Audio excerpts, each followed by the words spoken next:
Noi chiediamo che tutti i ragionamenti che vengono fatti sul servizio taxi siano fatti partendo dalle esigenze dell'utente, perché non dobbiamo costruire un servizio sulle esigenze delle parti economiche a cui dopo l'utente dovrà adeguarsi. Se siamo servizio pubblico è la parte economica che deve adeguarsi al servizio pubblico.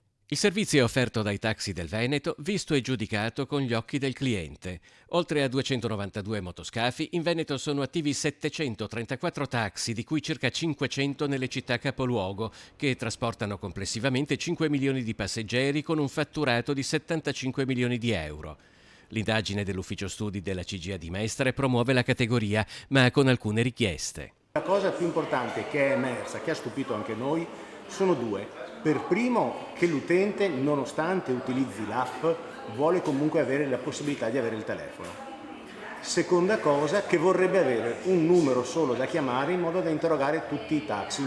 Secondo Gabriele Stevanato, presidente del Consorzio Veneto che associa 12 cooperative di taxi, tra cui le 5 più grandi della regione, a Venezia, Padova, Treviso, Vicenza e Verona, il servizio funziona se si inquadra in un sistema organizzativo ampio, anche al di fuori delle principali città. Ci sarebbe bisogno di aiutare in qualche maniera tutte queste piccole realtà ad entrare in un sistema tecnologico per poter dare complessivamente in tutto il Veneto un servizio migliore e perché quando una persona chiama il taxi vada sempre il taxi più vicino. Questo significa prima di tutto costi minori per l'utente. Seconda cosa, ma non meno importante, meno inquinamento, perché se la macchina è più vicina si muove meno e quindi vuol dire anche meno inquinamento.